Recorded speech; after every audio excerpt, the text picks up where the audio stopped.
buscar un meditador que está muy proyectado hacia arriba.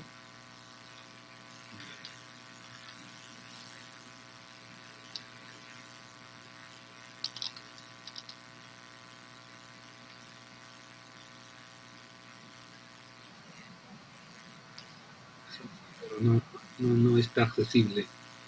Y no quiero ver.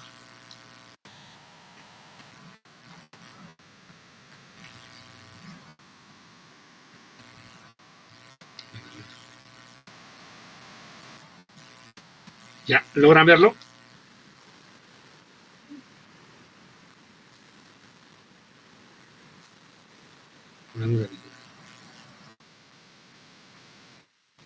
¿Ya logran verlo? Ya, entonces vamos a continuar ya. Voy a entrar a un legrado, me está esperando una paciente. Vamos a desarrollar la clase de determinación de la edad gestacional. Doctores, para calcular la edad gestacional, todas las mujeres quieren saber cuánto tiempo de embarazo está presentando. Entonces, el dato más útil, incomparable con los otros exámenes auxiliares, exámenes clínicos, es la fecha de la última regla menstrual.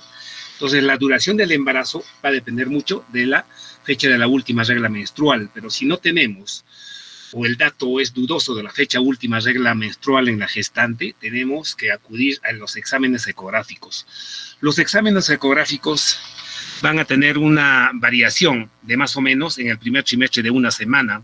En el segundo trimestre el error es hasta 2 semanas, doctores. Entonces, ustedes correlacionen el número de trimestres con el error en número de semanas. Si tenemos una ecografía practicado en el tercer trimestre, tenemos un error de hasta 3 a 4 semanas. Entonces, no vamos a tener una edad gestacional adecuada si la mujer no recuerda su fecha última regla menstrual. Luego tenemos el apoyo del tamaño uterino. El tamaño uterino, a partir de las 20 semanas, ¿no?, hasta las 30 semanas, se va a correlacionar con la altura uterina. ¿Qué significa esto? Si tenemos una altura uterina de 20 centímetros, la probabilidad es alto que tenga un embarazo de 20 semanas, pero si tenemos una altura uterina de 30 centímetros, lo más probable es que tenga 30 semanas. Y así sucesivamente pueden ustedes correlacionar 24 semanas con una altura uterina de 24 centímetros. Esto solo juega entre 20 y 30 centímetros de altura uterina. No juega después de los 30 centímetros, ni tampoco antes de los 20 centímetros de altura uterina. Ahora, el ultrasonido es posible detectar a partir de el ecodoppler, el ultrasonido, que es un aparatito para detectar exclusivamente el latido cardíaco fetal. Si es que auscultamos y tenemos los latidos, significa que estamos ya frente a las 12 semanas, porque a las 12 semanas es posible detectar con el ultrasonido el latido cardíaco fetal. Luego, los ruidos cardíacos fetales, que lo podemos hacer con la campana de Pinar, con el estetoscopio, podemos detectarlo a partir de las 18 semanas. Los movimientos fetales entre 18 y 20 semanas. Y el test de Capullo también tiene un error, ¿no? Muchas veces con el Capullo tenemos hasta 3 semanas de error. Entonces, no se compara ningún otro dato de apoyo para la edad gestacional a la fecha de la última regla menstrual.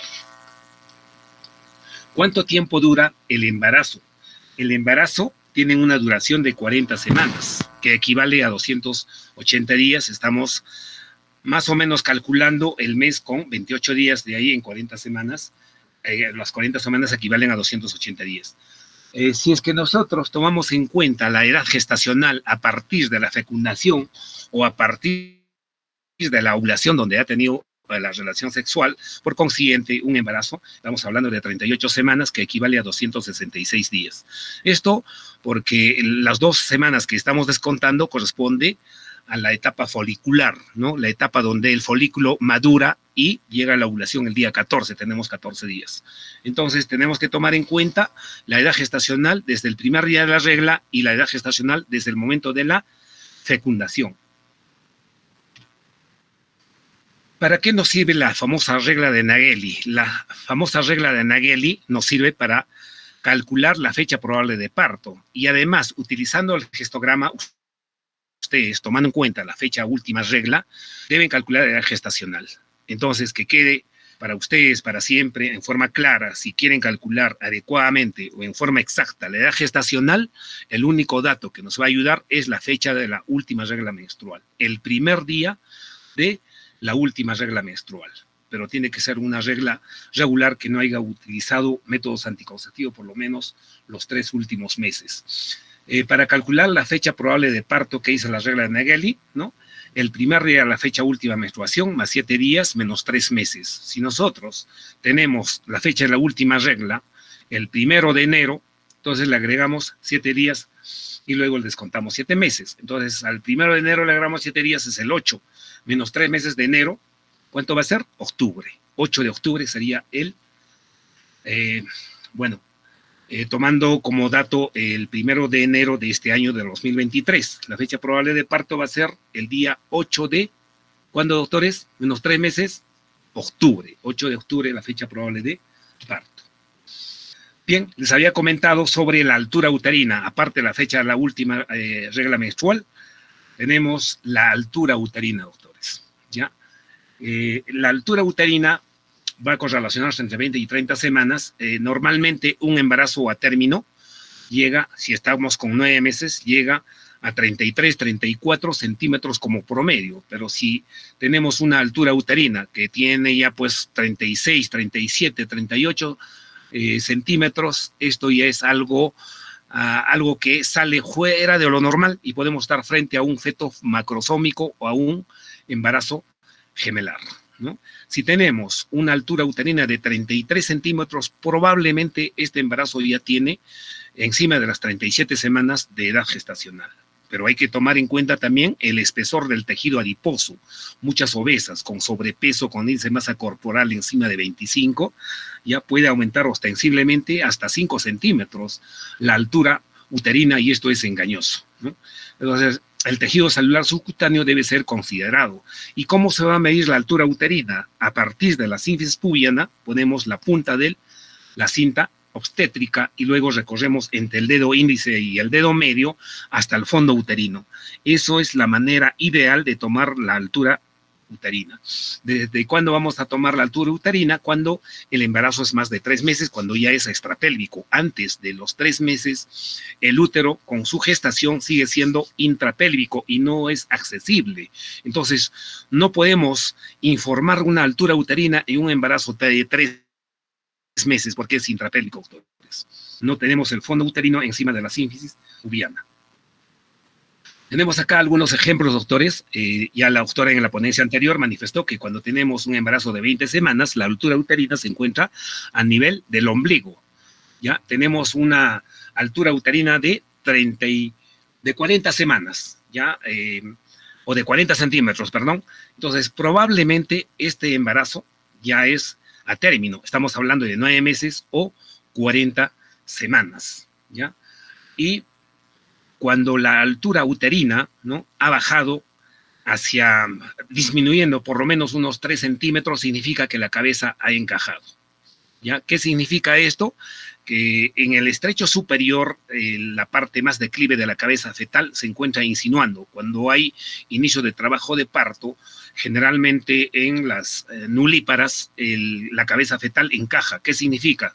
De la parte del estrecho superior baja al estrecho medio a la altura de las espinas ciáticas, y la distancia que hay entre la espina ciática, que es el estrecho medio de la pelvis, ya hasta el estrecho superior, donde está la sínfisis pubiana, el promontorio, tenemos una distancia aproximada de 4 centímetros. Entonces puede bajar, cuando hay encajamiento, hasta 4 centímetros, doctores. En un momento vamos a tener una altura uterina de 40 centímetros, ¿no? Y luego va a medir 36 centímetros, doctores, por el encajamiento, por el descenso de la cabeza. Entonces hay que tomar en cuenta que no es nada raro que un colega médico haya medido 40 centímetros y cuando ya hubo encajamiento va a medir 36 centímetros. No es que haya un error, sino que la cabeza ha descendido esos 4 centímetros que va del estrecho superior hasta el estrecho medio, que tiene una distancia de 4 centímetros. Luego de la fecha última regla, de la altura uterina, tenemos el examen ecográfico. El examen ecográfico que está realizándose en esta paciente es un transductor abdominal para medir la biometría fetal. Cuando es un embarazo de primer trimestre, el dato más importante es la longitud cefalocaudal, ¿no? La cabeza del feto, la parte más extrema hacia la parte pélvica, nos va a indicar la edad gestacional. Pero si tenemos ya un embarazo de segundo y tercer trimestre, lo que nos va a ayudar para calcular la edad gestacional es la biometría fetal. Son 4 biometrías: el diámetro biparietal, la circunferencia cefálica, la circunferencia abdominal y la longitud femoral. De esta biometría fetal, doctores, no olviden, para calcular la edad gestacional en el segundo trimestre nos ayuda mucho mejor el diámetro biparietal o la biometría de la cabeza fetal. Y en el tercer trimestre, doctores, con el simple hecho de medir la longitud femoral, ustedes ya tienen la edad gestacional, ¿ya? Pero con un error de 3 semanas. La longitud femoral nos ayuda mucho mejor que el diámetro biparietal, la circunferencia cefálica y la circunferencia abdominal en el tercer trimestre. De ahí que muchos colegas ginecólogos o médicos radiólogos, al medir la longitud femoral, ya tienen una aproximación, ¿no?, muy cercana a la edad gestacional adecuada. Y si estamos en el segundo trimestre, ¿quién nos va a ayudar mucho mejor en la edad gestacional, doctores? La biometría de la cabeza fetal. En el primer trimestre, para calcular la edad gestacional, hace un momento comentamos, ¿no? El examen ecográfico nos ayuda para hacer el diagnóstico, ¿no?, de un embarazo a partir de las 5 semanas con un abordaje transvaginal y con el abordaje transabdominal a partir de las 6 semanas.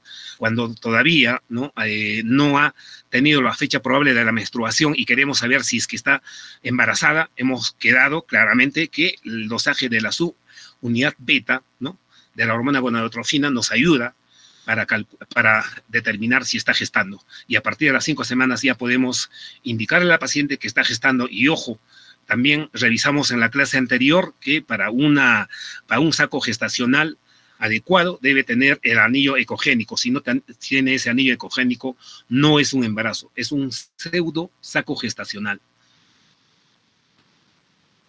Ahí tenemos, para calcular la edad gestacional, la manera correcta de medir la longitud céfalo-caudal. Siempre se recomienda, doctores, para calcular la edad gestacional, una ecografía transvaginal. ¿Qué significa esto? Que si la señora quiere saber la edad gestacional, debemos recomendar la ecografía transvaginal. Por el abordaje transabdominal vamos a tener errores de algunos días. Va a aumentar nuestro error de una semana, quizás hasta una semana y medio. Entonces, con una ecografía transvaginal en el primer trimestre, tenemos un error de todas maneras en manos expertas, una semana. Esto ya es por consenso internacional y no vamos a tener nunca una edad gestacional comparado al primer día de la fecha de la última regla. Bien, para calcular la edad gestacional en el segundo trimestre tenemos la biometría del abdomen y en el tercer trimestre la longitud del fémur. Observen ustedes acá, no se está tomando en cuenta para la medida de la longitud femoral las epífisis, ¿no? Solamente se toma en cuenta las diáfisis. Entonces esto nos va a calcular la edad gestacional con un error más o menos de 3 semanas en el tercer trimestre. Y en el segundo trimestre nos ayuda, pero no tanto como en el tercer trimestre, la longitud femoral. No olviden, doctores, puede ser pregunta de examen. En el segundo trimestre, la medida más útil para calcular la edad gestacional es la biometría abdominal o la circunferencia abdominal. Luego tenemos el uso del aparato Doppler para calcular o para detectar latido cardíaco fetal.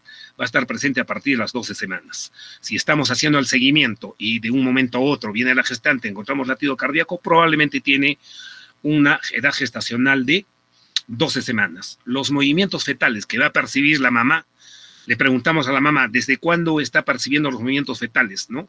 No es un movimiento del peristaltismo intestinal. Muchas mamás dicen que está sintiendo el movimiento del feto a partir de las 13 semanas, 14 semanas. Ese movimiento no es movimiento fetal, doctores, es un movimiento peristáltico de los intestinos. Entonces, la mujer que dice que me patea y los movimientos son característicos de la flexión, extensión de las extremidades del feto, va a estar presente a partir de 18 o 20 semanas. Entonces, podemos nosotros calcular a partir de ese momento que está indicando, que está sintiendo los movimientos, que ya tiene 18 a 20 semanas.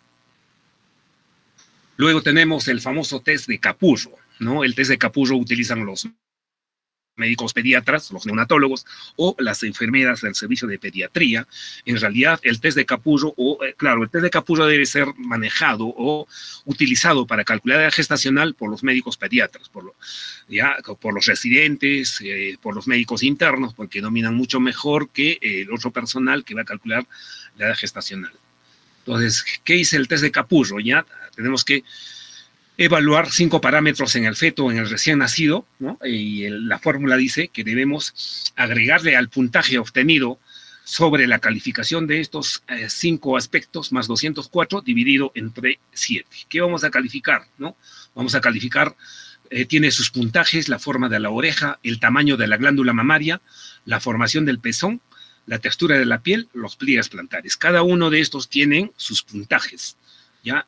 A este puntaje le sumamos la constante 204 y le dividimos entre 7 y tenemos la edad gestacional por capullo, que va a tener una variación, ¿no? Por lo menos de 2 a 3 semanas. Y entonces no hay un examen auxiliar que nos dé una edad gestacional exacta. Cuando la mujer les pide a ustedes, doctores, quiero saber exactamente cuánto tiempo de embarazo tengo, entonces hay que preguntarle cuándo fue su fecha última regla.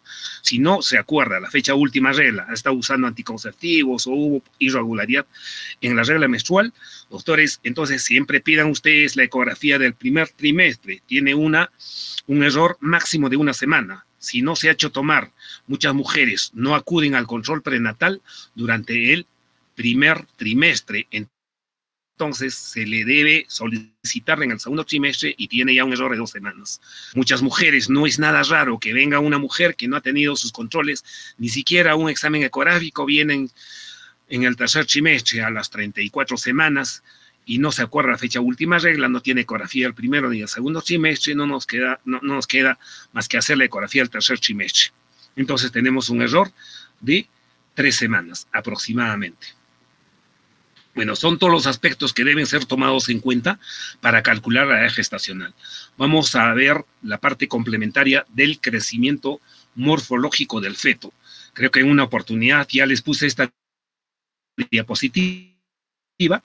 La célula más grande del cuerpo humano que está presente en la mujer tiene una medida de 130 micras. Recuerden ustedes que 1 milímetro tiene 1000 micras. Más o menos esto viene a ser la 7ª parte, la medición del óvulo, comparado con el milímetro sería la 7ª parte, y el espermatozoide es mucho más pequeño. Ya tenemos 130 micras y al cabo de 9 meses tenemos una talla de 51 centímetros. ¿A cuántos milímetros equivaldrá o cuántos micras equivaldrá, doctores, 51 centímetros? Si un milímetro tiene 1000 micras, imagínense el tremendo desarrollo que tiene, o la maravilla del ser humano para crecer desde 130 micras junto con el espermatozoide que va a fertilizar hasta 51 centímetros y ganar no tenemos el dato cuánto realmente pesa el espermatozoide más el óvulo fecundado, ¿no? Solo tenemos la medida y va a llegar a pesar pues 3.250 como promedio, ¿no? Ya sea varón o mujer, un feto promedio. Pero hay fetos que nacen con 4 kilos, hasta 4 kilos y medio. Imagínense el desarrollo que tiene. Recuerden también que se llama embrión hasta las 8 semanas, ¿no? Y luego feto. Entonces tenemos los aspectos que van a contribuir al desarrollo adecuado o inadecuado del feto en el claustro materno, aparte de la alimentación, ¿no? Esto vamos a ver en la parte final sobre la circulación fetal para alimentar al feto. Tenemos para el desarrollo fetal la parte más importante, que es el potencial genético, ¿no? Si tenemos padres y madres con un potencial genético que son de buena talla, el feto va a tener una altura también pues un poquito más grande del promedio, y también los factores ambientales. Estamos hablando de la humedad, de la temperatura, los ambientes que van a contribuir con contaminación para la mamá. Entonces, en los factores ambientales juega un rol importante la alimentación, la temperatura, todo lo que concierne al medio ambiente. Acá tenemos el desarrollo, ¿no?, paulatino, desde el embrioncito hasta las 40 semanas del desarrollo fetal. En el desarrollo fetal, doctores, entre las 9 a las 12 semanas, ya, cuando ya lo denominamos feto, ¿qué vamos a encontrar, doctores? ¿No? ya tenemos los brazos y piernas visibles, ¿no? Los dedos todavía se mantienen unidos, el abdomen es bastante abultado, los genitales externos están diferenciados y por el latido cardíaco puede ser detectado ya por el Doppler. A las 16 semanas, ¿no? Tenemos ya la medida de la longitud cefalocaudal de 12 centímetros y un peso aproximado de 110 gramos. A las 14 semanas se puede determinar el género, ¿no? Siempre y cuando contemos con un ecógrafo de alta gama. Si tenemos un ecógrafo que no es de alta gama, estamos hablando de ecógrafos que son de tercer nivel, no vamos a tener acceso para determinar el género. Pero si tenemos un buen ecógrafo, sí podemos ver de qué sexo, porque a las gestantes y también a la pareja le interesa bastante la emoción, es bastante para ellos saber, ¿no?, sobre el género.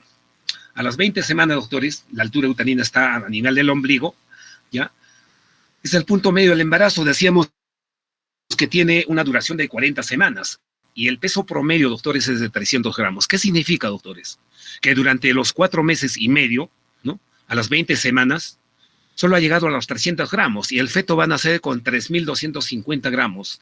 Entonces, a partir de las 20 semanas es donde va a ganar realmente el peso para llegar a 3.250 gramos. Finalmente, en el tercer trimestre, la ganancia de peso, doctores, es de 25 a 30 gramos por día. A medida que va pasando las semanas, ya el porcentaje o la cantidad de gramos que va a ganar el feto es bastante significativo. La piel a las 20 semanas va a ser menos transparente, ya se va a apreciar el lanugo afelpado que va a cubrir todo el cuerpo. De ahí que los recién nacidos pretérminos nacen con lanugo. A las 32 semanas, doctores, la longitud cefalorrabadilla o cefalocaudal tiene una altura de 28 centímetros y un peso ya de 1.800 gramos promedio a las 32 semanas. Le falta 2 meses para el parto. Ya estamos hablando con 7 meses de embarazo, debe tener casi 2 kilos de peso. La superficie cutánea todavía es roja y es arrugada. A las 40 semanas ya el feto ha llegado a término a los 9 meses, ¿no?, desde el primer día de la regla menstrual. Entonces tenemos una longitud cefalorrabadilla de 36 centímetros. ¿Qué significa? Entonces las extremidades inferiores va a tener una longitud de 14 centímetros para llegar a los 50 centímetros promedio y 3.400 gramos. En realidad esto va a variar el peso con el sexo, con el potencial genético, ¿no?, la alimentación, la temperatura, el medio ambiente, como ya les he comentado, va a repercutir en el desarrollo. Hay patologías que van a afectar el desarrollo del feto. Una de las patologías que compromete bastante el desarrollo fetal es la preeclampsia. No hay una buena contribución de sangre con el oxígeno y los nutrientes, entonces tenemos retardo de crecimiento intrauterino. Bien, vamos a hablar sobre la circulación fetal o la fisiología fetal, rescatando, ¿no?, el aporte de los nutrientes para el feto. ¿En qué va a variar en la circulación mayor? Conocemos nosotros en el ser humano, tenemos la circulación menor a nivel pulmonar y la circulación mayor que va a estar en todo el sistema restante, ¿no?, contando lo que es la circulación a nivel de los pulmones, donde se va a ventilar o se va a intercambiar el CO2 con el oxígeno. Tenemos la placenta, ¿no? En este caso, la placenta es un órgano muy importante en donde se va a producir el intercambio gaseoso, ¿no? La madre va a entregar el oxígeno y los nutrientes a la vena umbilical. La vena umbilical es parte del cordón umbilical, ¿ya? Y las 2 arterias que retornan van a trasladar los productos del catabolismo o metabolismo realizado en cada una de las células, tejidos, órganos, aparatos del feto. Entonces tenemos el retorno de todo el catabolismo en todos los órganos del feto. Entonces, la maravilla acá del cuerpo humano está en la placenta, en el intercambio de los nutrientes, de los gases, perdón. Entonces le entrega la circulación materna en la placenta a la vena umbilical lo que es el oxígeno y los nutrientes. ¿Esto a dónde va a llegar, doctores? En primer lugar, va a llegar a la vena cava inferior. De la vena cava inferior, el oxígeno y los nutrientes va a llegar a la aurícula derecha del feto. De la aurícula derecha va a pasar mayormente, doctores, a la aurícula izquierda mediante el agujero oval. Entonces, el tabique interauricular en el feto está permeable. Entonces, la mayor cantidad de sangre debe pasar, doctores, de la aurícula derecha a la aurícula izquierda, con el oxígeno y los nutrientes. De la aurícula izquierda, perdón, sí, está bien, de la aurícula izquierda va a pasar al ventrículo izquierdo. Entonces, del ventrículo izquierdo, con el bombeo de esta musculatura poderosa del ventrículo izquierdo, pasa a la aorta. Y de la aorta, ya, doctor, ustedes saben que va a pasar a la parte superior del cuerpo humano y a la parte inferior. Entonces, distribuye la sangre para el cerebro, para la parte del cuello, y luego hay ramas que van a distribuir la parte superior del tórax, y así por la aorta va a distribuir al abdomen, la parte inferior del abdomen y a las extremidades inferiores. Se produce, ¿no?, el intercambio de los productos del catabolismo entre la circulación arterial y la circulación venosa mediante los capilares. Entonces, una vez que las células han utilizado el oxígeno y han utilizado los nutrientes que le entrega la madre al feto, entonces las células del feto también devuelven los productos del catabolismo, en este caso el CO2 y el producto de desecho de los aminoácidos, de las proteínas, al sistema venoso. Y este sistema venoso, que va a retornar por las dos arterias umbilicales, va a retornar a la placenta, y de la placenta a la circulación venosa de la madre, y la circulación venosa de la madre nuevamente va a hacer el intercambio gaseoso en los pulmones de la madre, y luego el intercambio de los nutrientes lo va a hacer en el sistema correspondiente, ¿no?, en este caso en el hígado, ¿no? Se va a producir la renovación, el intercambio de todos los nutrientes que va a ingerir la madre para poder aportar al feto. Entonces, esta es la única diferencia, doctores, ¿no?, entre la circulación para la nutrición en el feto y el adulto o el recién nacido, porque la sangre que va a pasar de la vena umbilical a la aurícula derecha mayormente pasa a la aurícula izquierda. Esta es la gran diferencia, pero hay una pequeña cantidad de sangre, doctores, que va a pasar de la aurícula derecha al ventrículo derecho. Y del ventrículo derecho, ¿a dónde va a pasar, doctores? Por la vena pulmonar va a pasar una parte a los pulmones, pero los pulmones del feto no está preparado para hacer el intercambio gaseoso. Entonces, como es una pequeña cantidad de sangre, hay una comunicación entre la vena pulmonar, ¿no?, y la aorta, llamado el ductus arterioso. Entonces, de la arteria pulmonar que va a pasar a la vena pulmonar, esta vena pulmonar está con un bypass, ¿no?, llamado ductos arteriosos, y este ductos arteriosos va a absorber la sangre que ha pasado, la pequeña cantidad de sangre del ventrículo derecho hacia la aorta, y la aorta, ¿no?, va a llevar la sangre oxigenada junto con la sangre que llegó al ventrículo izquierdo. No sé si está bien claro esto, doctores, ustedes lo pueden ampliar. Esa es la diferencia que existe entre un recién nacido, ¿no? Una vez que el feto ha salido del claustro materno hacia el medio externo, inmediatamente, ¿no?, se expande los pulmones y cambia este sistema circulatorio. Este ducto arterioso se va cerrando porque el agujero oval o interauricular también se va cerrando. Entonces ya no permite el ingreso de la sangre de la aurícula derecha hacia la aurícula izquierda, sino que llega la mayor cantidad de sangre hacia el ventrículo derecho, y del ventrículo derecho va a pasar hacia los pulmones para la ventilación. Esto también es utilizado en medicina legal cuando los forenses quieren saber si el recién nacido ha respirado o no ha respirado. Probablemente ustedes ya llevaron el curso de medicina legal, ¿no? Si los pulmones se hunden, significa que el recién nacido no ha respirado. Pero si el recién nacido ha sido asfixiado y se ha cometido un homicidio, entonces el médico legista o el forense pone los pulmones del feto y empieza a flotar. Significa que los pulmones están llenos de aire, significa que el recién nacido ha respirado, ¿no?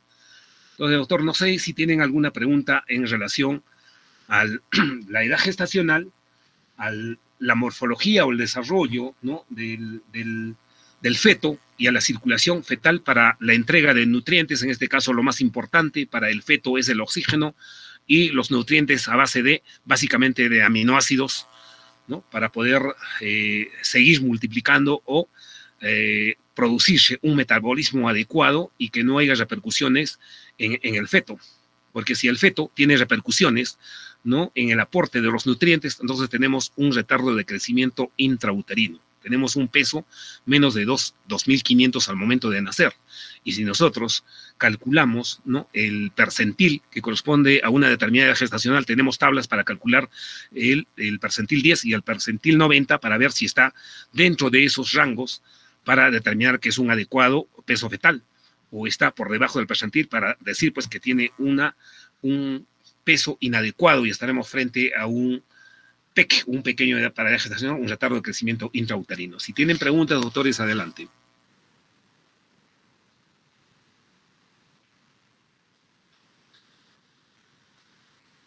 No sé si me está escuchando la delegada. ¿Cuándo podemos avanzar? No se sabe hasta cuándo va a estar tomado la universidad. Ya hay autorización para seguir avanzando con las clases virtuales. ¿Cuándo es la evaluación escrita? Doctor, para la teoría tenemos 3 semanas todavía y la evaluación supongo que se va a hacer posterior a ello, ¿no? De acá de un mes aproximadamente. Y la universidad ya está abierta, doctor. Allá se ha normalizado. Entonces, el día jueves Mm, hacemos la clase presencial. El siguiente seminario, creo que tenemos el último seminario. No sé si están mm, presentes los ponentes. ¿Para cuándo la fecha? Por eso me recuerdo. el seminario, doctor, ya terminó ya. En Ya no cuanto a tenemos los ningún temas que... seminario conmigo. No, no, doctor. Ya, entonces tenemos, me parece que tenemos 2 clases pendientes. Sí, sí, doctor. ¿Ya? 2 más. El día jueves y el siguiente jueves, entonces, terminamos con la clase teórica. Ya, doctor. Ya, el siguiente grupo que va a rotar, voy a estar de guardia el día viernes, ¿ya? El día viernes voy a estar